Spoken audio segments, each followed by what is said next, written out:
4th down and goal from the 9. Carr throws into traffic. Intercepted. The Bengals have the ball. They are running it back. Sam Hubbard. Stanford Jennings is going to go all the way. When it comes down, the Bengals are champions.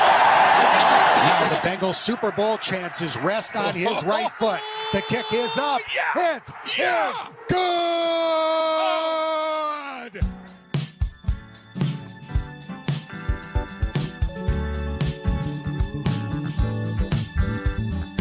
Today, Bengal fans, here we gather, talking football back for year 5. We're covering all things Houday Nation. We're glad you joined us here tonight. Special guests, past and present players. You never know who you might see. One thing that's for sure, it's all things Bengals. And it all goes back to charity. We at Talking Football want to thank you for joining us for the show tonight. By the fans, for the fans, until the very end. It's Talking Football with Bengal Jim and friends. It's Talking Football with Bengal Jim and friends.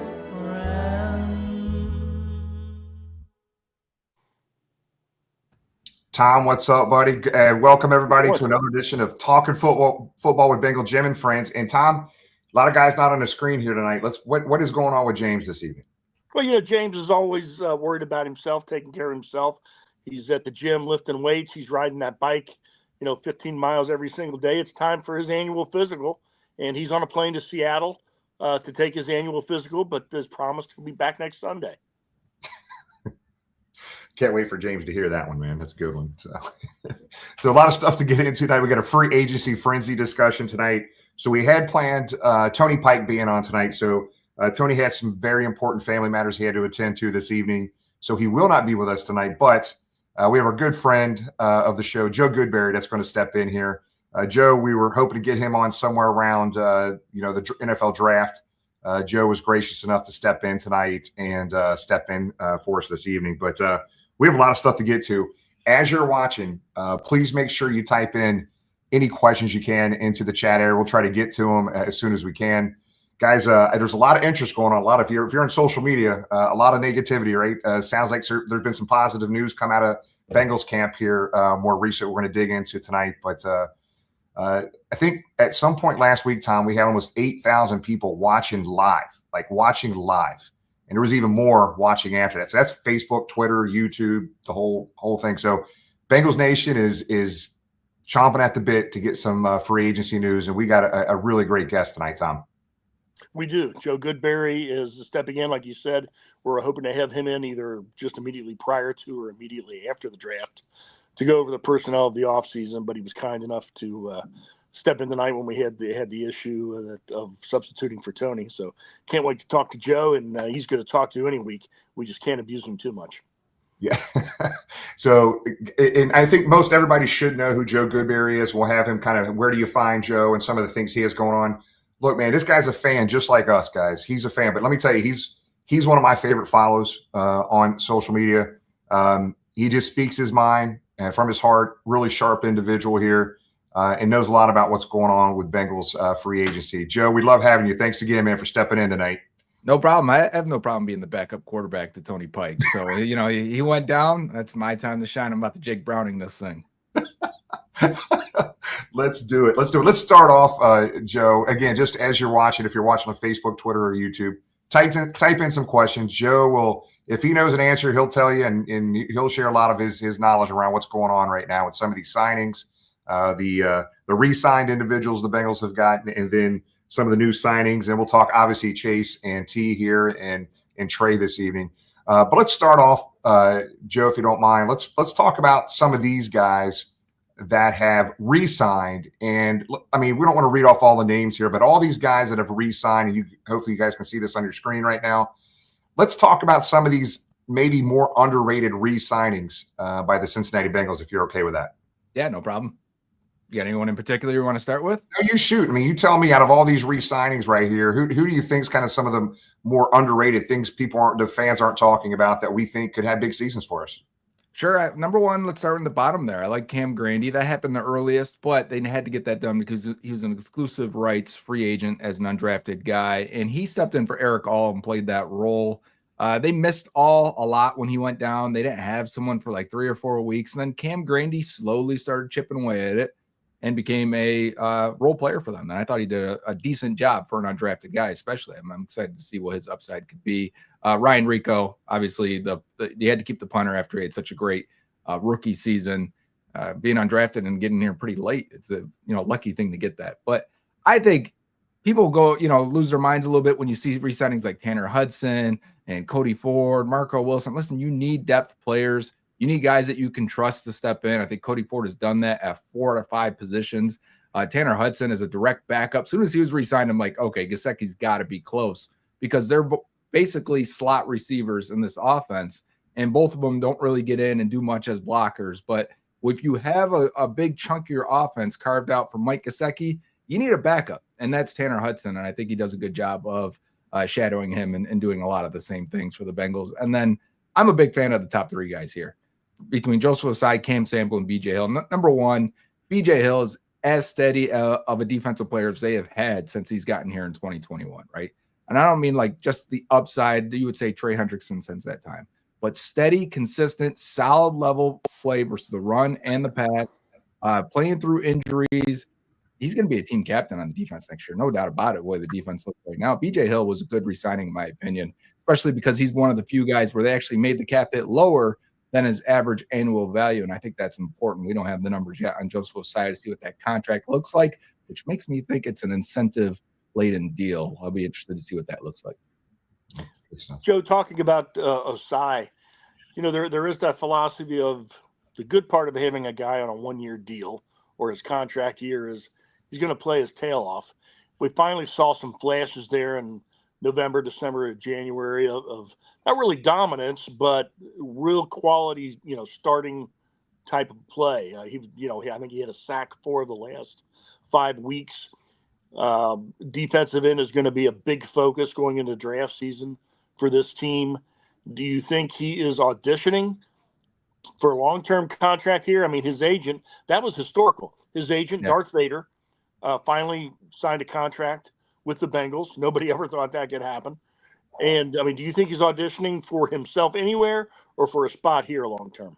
Yeah, I think anytime you take a 1-year deal as a 25-year-old, your future is still in the air. It means teams are interested in you and teams think you have some upside.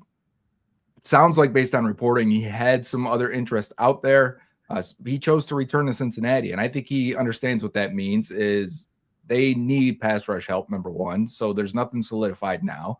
He, Miles Murphy, maybe even Cam Sample can get in there if he's healthy and can return in 2025. But we also expect them to add to that defensive end room. So at this point, you have to say, all right, I'm betting on myself, but also I realize the situation here. I realize I'm going to have to compete for my snaps and my playing time.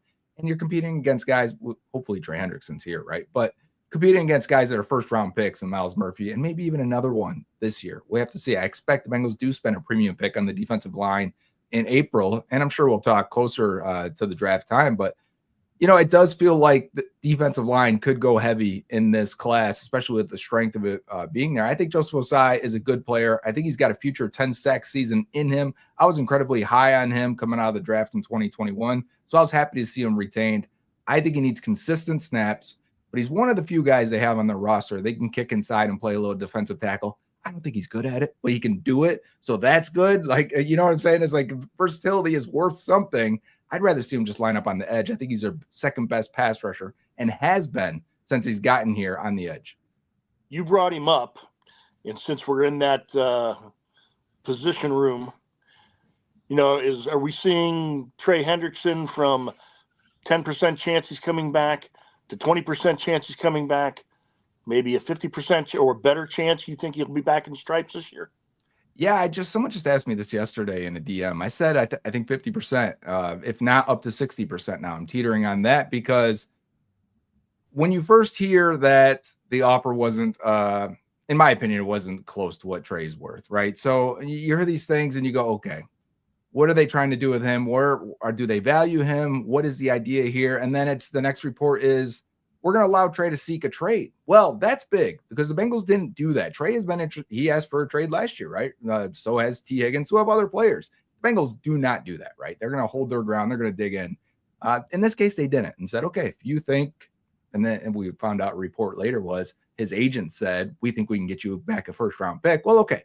If you think you can get us a first round pick, you think you can go out there and get $30-something million, go. That's a win for both of us, right? We'll get a pick back, a premium pick. You'll get your big contract. Let's do it. Well, here we are 10 days later. And it's like, yeah, I don't think teams are willing to give up that first round pick. They may be willing to pay him, which also helps get you back to the table. Okay, now we know what you're worth because teams won't give it to you, but they would give you that $30 million contract. So maybe now we come together, we figure it out. And I think that's the stage we're in. I hope it's the stage we're in because if we want the Bengals to win in 2025, we're talking Super Bowl aspirations, right? That's where we're at right now. Joey B era, we are Super Bowl or bust every year. I think it involves Trey Hendrickson or else your pass rush is not good enough. And we're 7 days into free agency. There aren't players there that are going to fix that for you. And rookies don't typically fix that for you. So it's going to be Trey Hendrickson and adding to him if you want to make a run at this thing. Yeah, we're with you on that. So let's keep going down our list here. So let's talk about the three guys they have signed. TJ Slayton, Samaje Perine, and Oren Burks. Talk to us about those three if you're excited about any of them at all.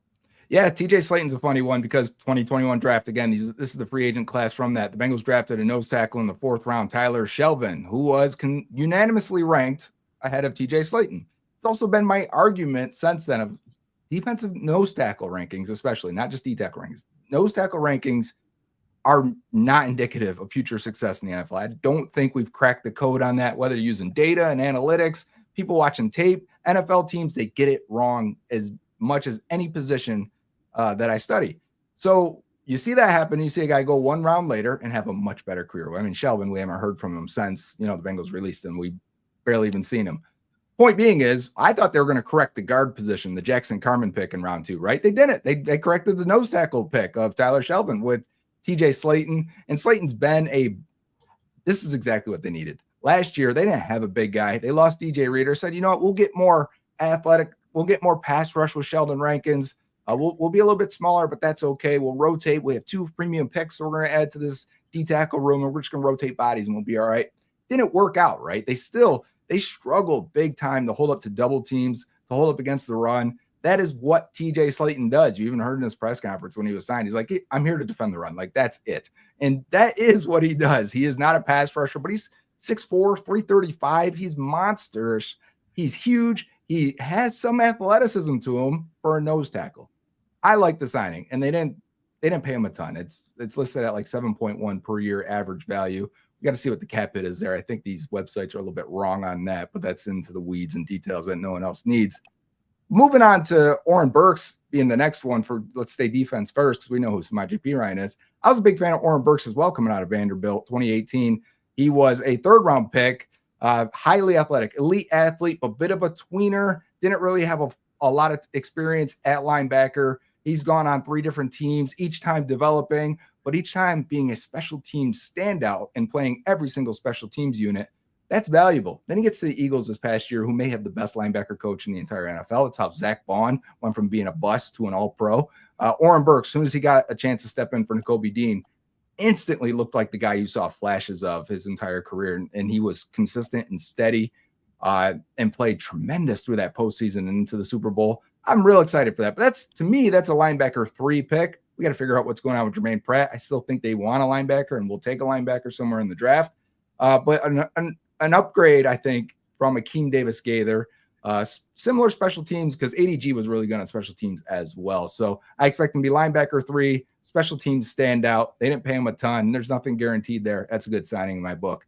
And then we know who Samaje Perine is. Yeah, it's a couple years later, but he can still pass protect. He can still catch the ball. They didn't have much size.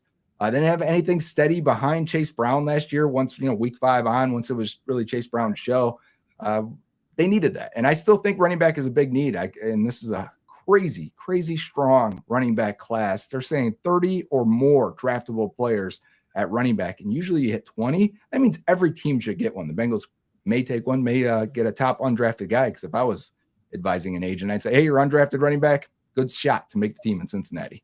Yeah, I love hearing that. TJ Slate, one more thing. This is an upgrade for us. Is a different situation. What was the guy we just like? Oh, I'm so sorry. Sheldon Rankins. Sheldon Rankins. So he was more of a pass rushing interior defensive lineman, right? So do you look at TJ as an upgrade over him at all? Yeah, especially for your rundown and early down defense, right? That's where they struggled big time. What it does now, Rankins was signed quickly, right? I think most of the league is like, hey, we could probably get him back to where he was or close to it. He should have been a solid pass rusher for the Bengals had he not gotten sick. Right. Maybe if they had more pass rush help around him too, other than Trey Hendrickson. I think it was a defensive line pandemic other than Trey, right? Everyone else couldn't rush the passer last year. And then they couldn't stop the run. Bad mix. You don't want to be there. So at least let's fix one of those things. TJ Slayton, much more physical, much more stout at the point of attack. He should be able to hold up on double teams. You know what? Another underrated thing here is it pushes down Chris Jenkins and McKinley Jackson down the depth chart. I was getting a little bit worried that they were going to say, we spent premium picks. These guys got to play. And they will play as defensive tackle 3 and 4. But now you're not expecting them to play starter snaps. Let them develop. It takes time. And they had flashes as rookies, not consistent. You want to play in the NFL, get consistent, up your level of play. And then that's how you have a good defensive line unit. Yep, exactly. So, Tom, we'll let you kick off the news of the weekend here. Let's talk about these two and what you're hearing. The strong rumor of the weekend that's being reported by everybody is that while the sky was falling and not enough was happening here in Cincinnati last week, that I guess quietly the Bengals were there at Paycor getting things taken care of with T. Higgins and Jamar Chase, and that the signing is imminent and really just all but needs to be announced. Yeah, that's what it sounds like. From I think every national reporter had pretty much the same thing. Friday night, was it? It might have been Thursday night. Either way, end of the week, the Bengals have made significant progress. It's going to be $40 million for Chase, $30 million for T. Higgins. It's anytime now. Expect an announcement anytime, and they're close. Yada yada. Everyone was saying the same thing. And then yesterday, James Rapine of SI said it's a done deal, and that sources have told him it's done. We're just waiting on. I don't know if you've ever been in a negotiation. It's different for every job. I'm a union guy. I've been in union negotiations, negotiating collective bargaining agreements, getting the money, getting your raises, getting the healthcare done, getting the bonuses, and then vacation schedule. That's the hard part. Once that's done, you go back through and it's okay. Instead of may, let's change this to will be. Let's change this part. These last few sentences. Article 3, paragraph 4. Can we go back to that and just change that to March 5th rather than March 10th for that bonus? That's the stage it feels like they're on now. Probably flying these guys in to sign on the dotted line any minute now. I expect this to be widely accepted anytime. So that's great news. That's big news. They've done it. I want to see the structure. I want to know if they gave multiple years guaranteed to T. Higgins because that would signify a change in how they typically do things and could open them up to different free agents and re-signing different players. It's why they couldn't keep Jesse Bates, right? It's other players in the past as well. If the Bengals don't give out big guaranteed money, they struggle to sign some of these players. That's got to change because the guaranteed money is going up and up and up every year that passes in the NFL. So I'm waiting to see that. Otherwise, not to rain on it, it's a great thing. It's a big thing. This is good. We're not going to have to worry about wide receiver for a long time. The reason I believe it's true is because, like you said, we first sort of started getting some of this news from the national media, which makes me think it came from the agent. Mm-hmm. And the national media, the rest of the national media has gone from shredding the Bengals, like tearing up a barbecue last week, to the typical Bengals are doing something nice. Bengals are doing something good. We're not going to talk about them at all. So when the national media is not saying anything about Cincinnati, it's probably a good thing. So I do believe it's going to happen. Yeah, I think it is too. And I agree. Whenever you see national people, and if you may question, why hasn't it been picked up yet by national people? They get it from their agents. They get it from the these are the guys that share information, right? Whether it's reporters and agents, hey, this guy's talking about this, we're talking about this much money. When you have it finalized, he will tell them and he will give them the numbers. And it'll be the maximum these guys can make. If there's any incentives in there, the agent will tell them $165 million for Jamar Chase, $120 million for T. Higgins. It'll be reported as the maximum. Then we'll get the numbers afterwards. Oh, maybe it's actually only $108 million for T, or it's only, $160 for Jamar Chase, whatever the case may be. So you're waiting on that. The agent won't give that up until everything is signed off on and essentially agreed on, even little language parts. So we're ahead of the game, actually, as local people. Finally, the local reporters and insiders get the information first, because it doesn't seem like they do all the time. That's right. which frustrates me a little bit. But this time, I think we did. That's funny. And like you said, I'm excited to hear some of the details. You hear the $40 million, 40 plus for Chase, 30 for T, somewhere around there. The details, devil's in the details, like you said, Joe. So, yeah. So let's get to. There are tons of comments, and James obviously is in Arizona. He's on the way back from Red Spring training right now. On the way to Seattle. That's right, Seattle. That's right. There's multiple comments in here. Have we done enough? Obviously, getting Chase and Higgins and the guys they re-signed and the 3 signings they had is an improvement. It does help us, but our guard positions were god awful last year. This just absolutely pathetic.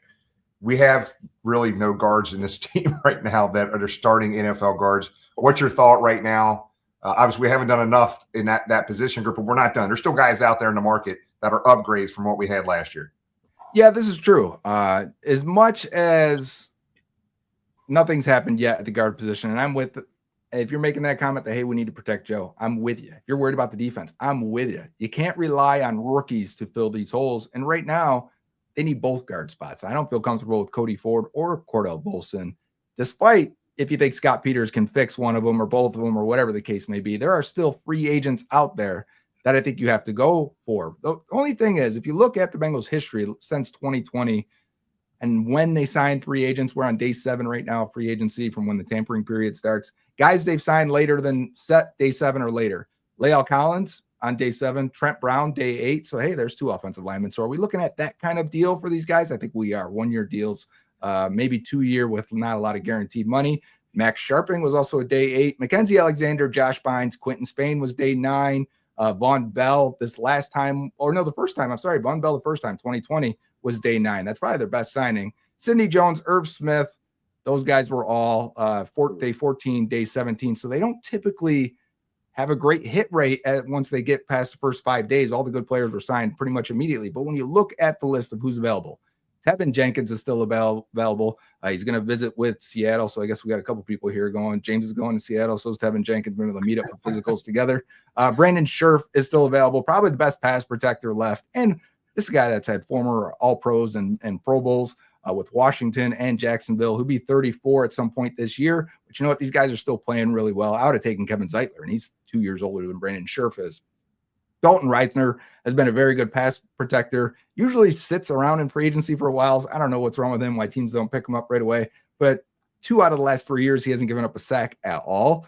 Dalton Reisner, not a good run blocker, though. So what are you going to take with that? How do you want to do it? Will Hernandez, who tore his ACL after 5 games with the Cardinals, one of the best pass protectors and has been his entire career. And I think you can take a guy like Jedrick Wills, who was with the Browns, left tackle. I actually think he'd be better at guard. Maybe you kick him inside. So there's like 5 options out there. I would like them to take 2 of them, and that way you don't have to draft a guy in the first, second, or third round to come in and start as a guard, and you let them compete and figure it out. I'm, feeling not as optimistic and thinking, hey, I think they'll get one of them. It sounds like to me, if Jenkins goes to Seattle and passes his physical and they give him the contract they want, I'm thinking the pivot is to Brandon Scherf, who I think the Bengals can offer a lot to. Number one, you're a veteran. You have been on 2 teams that haven't won. Come to Cincinnati, protect Joe Burrow. I would even give him a 2-year deal because he's been good, been consistent, and say, hey, listen, we got a chance to go and compete for this thing. Plug him in at right guard and not worry about it. Yeah. Any of those 5 guys you talked about, Joe, are significant upgrades. Ideally 2, but hell, we got to get 1 that we can plug and play. And like you said, Brandon Scherf is, to me, the guy there. But we'll see. We'll see what happens here. What do you project those guys? Those potentially signing later this week, or what do you think? Yeah, I would assume it's unless you have an injury like Will Hernandez. He'll probably sit until he's healthy and can pass a physical before a team signs him. Dalton Reisner is typically always there until after the draft. For whatever reason, maybe he's got stinky breath. I don't know. Teams don't like him. But once he plays well. So I would assume Jenkins this week early, sure, sometime this week. And then after that, it really starts to fall off. So I would move pretty quickly. Gotcha. Tom, let's go to the other side of the ball, brother. Let's go ahead and talk about the defense. There's a lot of comments in here about defense as well, obviously. Well, one of the things we've got with Al Golden coming back is switching from that 42 defense to a straight up 43, a little more traditional 43. This is a franchise that historically has always struggled to cover the tight end, cover the slot receiver, and so forth. Do you see that being an issue this year? And I'm going to transition into the defensive backfield after you answer that. Tight end has been an issue. It's because they haven't really valued athleticism at linebacker until really the last Jermaine Pratt, Logan Wilson, and then even Akeem Davis, Gaither, Marcus Bailey. Those guys were athletes. Jermaine Pratt, a little stiff, but still fast. And then I think the other part is you're going to play a lot of 4-2 anyways. It's a nickel league, right? You're going to be in your nickel defense. What does that do for them to upgrade from Mike Hilton? I'm going to be very careful here because Mike Hilton is a good player and was a very good player. But you get size and speed with Dax Hill if he's going into the slot. You could stay in your nickel and still cover tight ends with Dax Hill that you couldn't do with Mike Hilton. And Mike Hilton was great against the run and a great blitzer. So they would do that to offset some of his limitations and still have a strength with him out there. But with Dax, you do get something. You do get a little more, and do get a little more flexibility in what you can do. So we'll have to see how they do it and how they handle it and what it looks like later. But I always assume you're going to struggle against the tight end because when I'm watching every game around the league, they're all struggling with tight ends. The freaks, the athletic guys, they're tough to cover. They're hard for every team. So I think they're just a matchup problem. You touched a little bit on Dax. A lot of speculation. His strength at Michigan, probably his best position was in the slot. Now, this would also be, in 4 years, his third different position and another change in position for the Bengals. But all reports are the rehab on his knee is going very, very well. They don't seem to be too concerned about it. Do you see him kicking inside? And if so, who's on the outside? I do, and I think that puts Cam Taylor-Britt and DJ Turner on the outside. And it's not a lot of depth because I don't know how I feel about Josh Newton on the outside. I think Josh Newton may be a good slot corner in the NFL. Will he ever get that chance? Will he ever have that role? They still have Jalen Davis on the roster as well. And then they have DJ Ivey out there as well, coming back into year 3 now, year 2 from his injury. I don't feel great about corner. The Bengals have always valued corner a lot, and I wouldn't be shocked if a Will Johnson was still there in the first round. They say, we're taking a corner, or if whoever it may be, and in round 2, round 3, they add to that room. We always kind of forget about corner because you could go out there right now and start these guys and feel okay.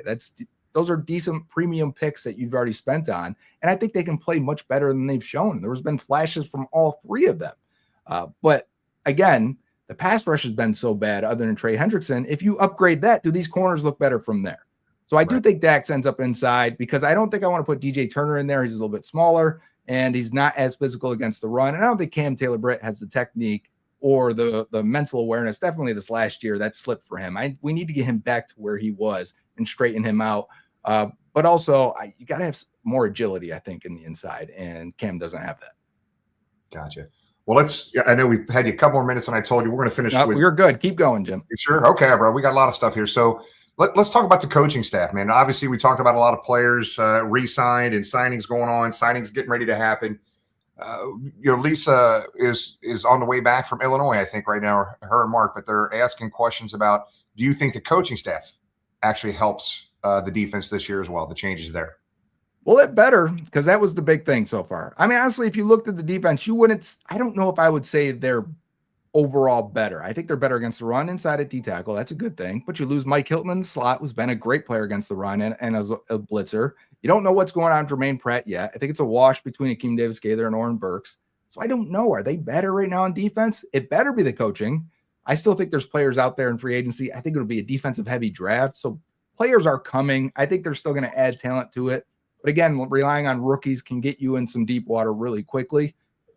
it's got to be Al Golden and his staff, because I think the big issue last year, and even Joseph Osai, when he resigned, talked about it, they really didn't buy in again until week 5, or I'm sorry, 5 weeks left in the season, which, hello, we're trying to win a championship here. You can't wait till week 12 to get in on this thing. But from what I've heard in the background, it makes sense why they didn't. The language wasn't concrete. The rules weren't hammered out. They were changing things all the time. They didn't have, if they went to a 3-by-1 formation, a guy came in motion, they were 2-by-2, they didn't know what to do.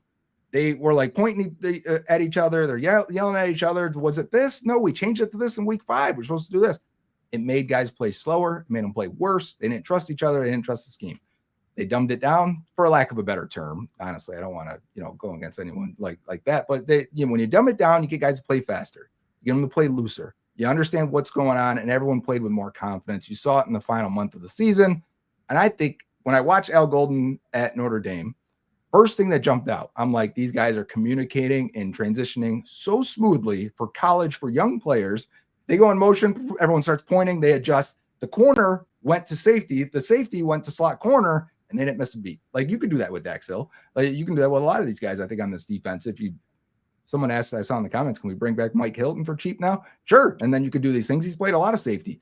But if communication is going to make them play faster, make them play more aggressive, and get you in position to maybe trick an opponent once in a while, because it didn't seem like this Lou Anarumo defense was doing that last year, yes, they'll be better. But they need talent. They still need more players added to this roster.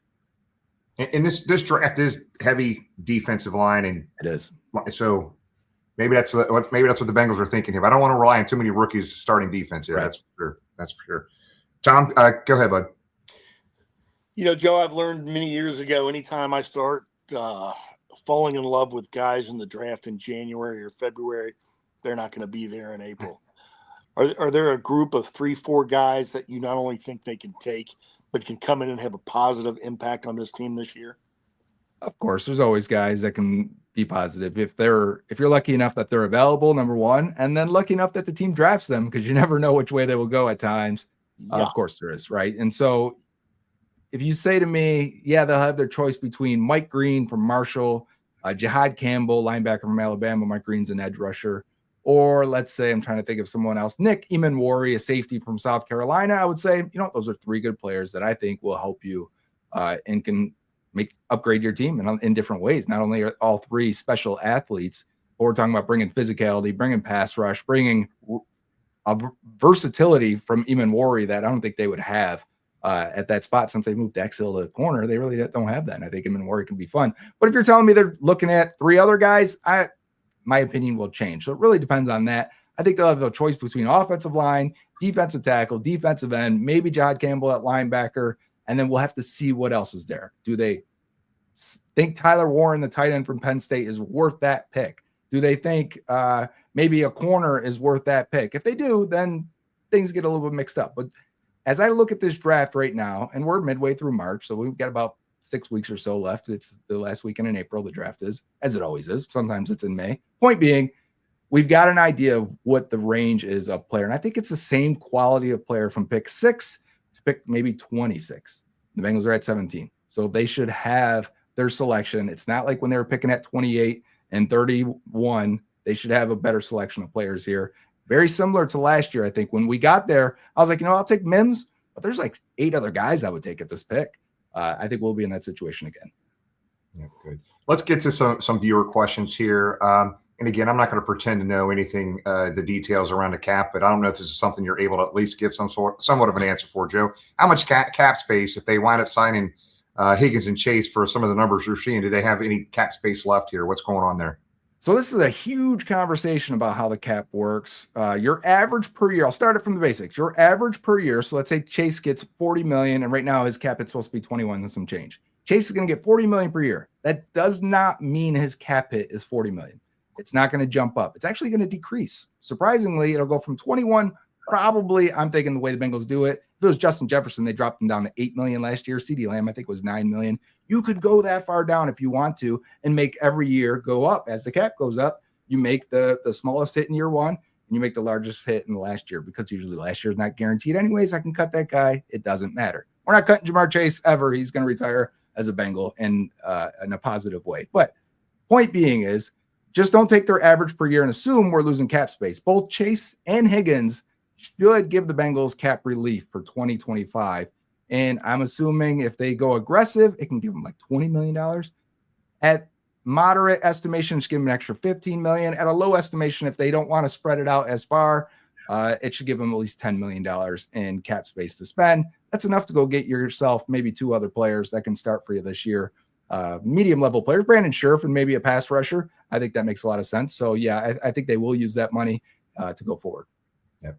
And I think we hit on this slightly earlier in the show here, Joe, but just kind of an update for the folks that might have missed that conversation about Pratt and possibly a trader staying here. Yeah, I wonder. The linebacker market was actually pretty hot this free agency. It wasn't like when Pratt was a free agent and got the $5.5 million per year. I think his market should have been turned up a little bit. If all these guys are getting 10, 12, $13 million for the top guys, it didn't. Apparently, he's still on the Bengals roster. I bet this is a situation where they either sign a late free agent or go into the draft. If they find a guy in the first, second, third round, they feel like can start right away, then you go in that direction. You cut Pratt afterwards or trade him during the draft for whatever you can get if it's a 6th, 7th round pick, right? If that's the case, we've seen them do that before and then cut guys after rookie mini camps. I think that's probably what we're looking at. I'm not writing off linebacker at all. I think they want to draft one. I think linebacker is a young man's position. If we're getting philosophical here, you want one leader in Logan Wilson. I think you need a guy that's willing to run through a brick wall head first, 100 miles an hour. And it's hard to when you're paying 2 linebackers. You know, they kind of, I don't want to say they get soft, but they start making decisions a little bit when they're 28, 29 years old and they've been banged around for 8 years. I think you get a young guy in there that doesn't care and is looking for that payday. Yeah. One more viewer question. I've got lost here somewhere, but I remember last week, maybe in your show, I got like tons of text messages and direct messages that there's a rumor that the Bengals might be playing the Miami Dolphins in Spain this year. Anything you could hit on with that at all? Just rumors on our end, right? I feel pretty good about it. The guy who told me he's from the Dolphins and he would know. So I think it's going to happen. If he tells me it's going to happen, then I have no reason to question him on that. And that's exciting and that's fun. We should probably find out sometime early April. They usually do the international games first, right? And then they give the schedule. Like it's a trickle down for a week until mid-April. They give everyone's schedule out. So yeah, that could be a good time. You going, Jim? Yeah, we'll be there one way or the other. We had planned on taking the whole tailgate down to Miami, renting out a massive lot right next to the stadium. We had it already picked out. But now I have logistics company said they're going to ship our buses and the tailgate all the way over to Spain. So we will figure this out. Well, it's not serious right now, Joe, but okay. We're going to put the bus in the container. We're going to ship it over. What week is that game? We don't know. Don't know. All right, last thing here. So the start of the seasons, Joe, have been just absolutely horrific here. Zach Taylor's done a hell of a job. Just the start of that season, man. If we, some of those games, Patriots games, we always look back at, but early in the year, it sounds like Zach is hinting around about changing offseason process and what they're going to be doing, working out, what they're going into the season. Just kind of give us your take, man. What you think might happen there, if anything. Yeah, clearly they need to be better than what they've been, right? It's hard to dig yourself into a hole and then get out every year. Number one, they're missing the playoffs. Number two, you want to fight for that number 1 seed, right? So you can't have those starts. Now, I will say, how many years has Joe Burrow been coming back from an injury in each one of these? And it makes it tough. Are you getting great practice if Burrow's out with a calf? What was that, 2023, right? And I remember going to camp and going like, geez, these backups are not good. Ended up being Jake Browning later in the year, looking much better than he did at any point previous to that. Who was the veteran at that time in camp? Do you guys remember the guy they brought in? He was with, was it Trevor Siemian? Terrible. He was yep. Well, right. And I'm like, watching the camp, I'm like, oh no. So that Burrow's had these injuries. He has not played. If you look at his splits for the first 2 weeks of the year, they're not good. He's been MVP for his numbers to get to MVP level after what they look like in the first couple of weeks. That means he is that good the rest of the year. How do we get Joe to play like that in the beginning? So if I'm Zach Taylor and we're not dealing with an injury this year, do I just leave it up to, Joe will be better to start this year? Or I'm going to make sure Joe sees the action he needs for his pocket presence to be what it needs to be, because we're going to go as far as Joe goes. The roster is going to have issues. Let's get Joe playing 100% week 1. And I bet these Bengals win most of these games if you go back and look, if he's playing at the top of his game. Yeah. So just kind of recapping everything today, guys. So obviously, Joe, we appreciate you stepping in for Tony. Tony will be back next week, guys. Some important things popped up with his family today, last minute. But Joe, Tony Pike will be back next week. The week after that, March 30th, I think, Takeo Spikes will be on with us. So we're excited to have Takeo on. But Joe, it means a hell of a lot, buddy. I mean, you're, in my opinion, one of the most respected guys on social media. You're not just a fan trying to understand what's going on. You're a fan that actually knows what's going on with cap space and everything in and around our Cincinnati Bengals, buddy, all the way from Buffalo, New York. So we appreciate you being with us. But tell everybody on right now, we've got about 2,500 people watching live right now. Joe, tell them how to find you. I think you have a new episode coming out, I think Wednesday, if I'm not mistaken. But just kind of tell everybody where they can find you. Yeah, on Twitter, on X, at Joe Goodberry is where I put most of my content. You may not see everything. I do have a subscriber section there with a lot of Bengals fans. I don't want to say the number because I'm almost embarrassed because it's grown to that point, in which I'm extremely thankful for all those guys. I see the people in the comments too. I'm like, hey, subscribers are even in there. So I appreciate and love all of you guys for that. But if you just want to check the YouTube stuff, that's on Tuesdays and Fridays. Bengals on the Brain, presented by First Star Logistics. Look up First Star Media or Bengals on the Brain. Either one will get you to the page. And where we watch film, we break down draft prospects, do mock drafts, whatever it is, whatever the topic is, we're going to dive deeper into it, in my perspective, deeper than anyone else does, if I may say that. Yeah. Joe, we appreciate you, buddy. Thanks for stepping in, and we'll let Tony Pike know you did a hell of a job in place of him, man. So. Yeah, let him know. The backup quarterback's coming for that job. All right, brother. We appreciate you, man. See you, buddy. Take care. Good day. Good day. He's the best. Dude, he's always money, man. He's always money. So good stuff there, man. Joey, I mean, literally, Tom, he covered pretty much all the re-signings, who he liked there. The signings we've had, the Chase and Higgins, Trey. He hit the free agency markets. He pretty much hit everything top to bottom for us. What makes me feel good, if we're talking to Joe, is, well, Joe's a fan. When the Bengals need a kick in the butt, Joe will be the first to give him a kick in the butt. And for him to be relatively optimistic, to say, not bad, quite an accomplishment to re-sign both these receivers. And we have a problem at guard, but it's easily fixable. And while there was some guards out there this year, you look at the lineman Will Fries, went to Minnesota from Indy. He was a penalty flag magnet. You've got Jenkins, who, when we had Malik on last night, Malik said that, the Bengals wanted to, and were very open about saying we're going to improve the guard position, and they still can very easily. But Jenkins, with a smile, was the only name that he mentioned. And even he has, there's some bruises on the apple there, so to speak. He came into the league with a bad back.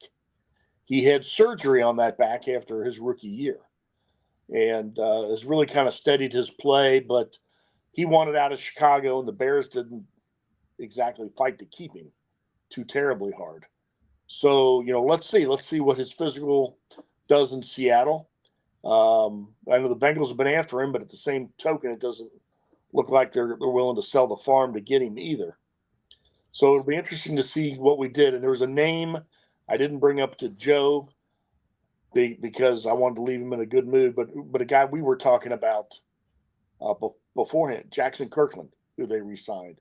There's a feeling by some in the Bengals office that this is a guy that if he can stay healthy through a training camp and a season and get some snaps and learn, he can develop into a starter. I mean, he was a starter for some very powerful Washington Husky teams, top-level lineman in the NCAA.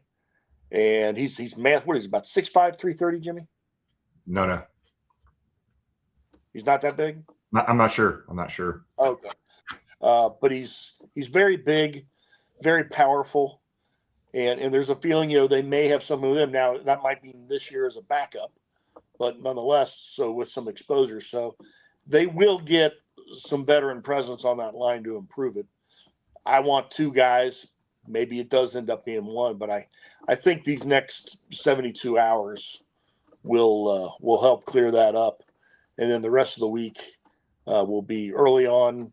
I think some receiver news, and then some offensive line news, and hopefully some positive Trey news. Yeah, that'd be huge. Let's get the Chase and Higgins thing done. Be nice to get Trey back in the fold. And there's 5 guards on the market, as you heard Joe, that are significant upgrades at that guard spot. So let's hopefully we can land 2 of them. One would be worst case scenario, but man, if we can get 2, that would be the way to go. 2 vets there. I thought his Willis suggestion was interesting. It is very interesting. Very interesting. So, guys, just real quick, next week, Tony Pike, the 30th, Takia Spikes will be on with us. Tom, let's go ahead and close it out here, bud. Well, it was a very anxious week. I know I was gnashing my teeth, keep thinking, what are they doing? What are they doing? Well, they were working. So nobody thought we could do it. Everybody was trashing us because it wasn't going to happen. Does look like Jamar and T will be back. And not only will they be back, they will be back for the long term. So Joe Burrow wanted it. The fans wanted it. And it looks like it's going to happen. So far as the rest of the important part, the line, we'll have to see, but it can't still be done. That line can be very clearly upgraded from last year still, with the guys still on the market. And we'll see what happens with Trey. But I do think the arrow is trending in the right direction. And the front office is working to salvage the reputation that everybody was trashing them for all week. But it looks like they are working hard. I think it's going to be another good week. Yeah, I'm with you, man. And, kind of listening to Joe kind of here, he thinks there's a 60% probability that Trey comes back is kind of good news, kind of trending in that direction. The guard signing, it sounds like if we don't sign the guards by the end of this week, we might have a problem. So I think this is going to be a very busy week with announcing the Chase and Higgins signing hopefully earlier this week and get us a couple guards in the fold here by the end of the week through free agency. And we can't forget about Trey, man. We got to figure out how to get Trey back in the fold here. So it's exciting to see that. We're expecting to hear some news about Jungle Jam and this year's Jungle to the Hall 5, hopefully midweek this week. So hopefully we can make some announcements on those things. But pretty excited about all the stuff going on here. I mean, it's never as bad as you think it is. And it's never as good as you think it is when you look at this stuff. Like if you're in social media, good grief, all hell's breaking loose. The stadium's burned down and Bengals front office can't do a damn thing. It's somewhere in between there, guys. To everybody's point, we need to get some guards on this team big time, and we need to improve that defense. And it sounds like this is a process in place, and hopefully keep going in the right direction with some of these signings. So I think this is a very important week this week, Tom. So. Very important week. Things can be salvaged and the offseason made into a plus very, very easily. So we'll see about those steps, but it will be massive with those 2 receiver signings. Yep. So, guys, we appreciate it again. Join us next week. Tony Pike will be on. And if you don't know who Tony Pike is, you'll love talking to Tony.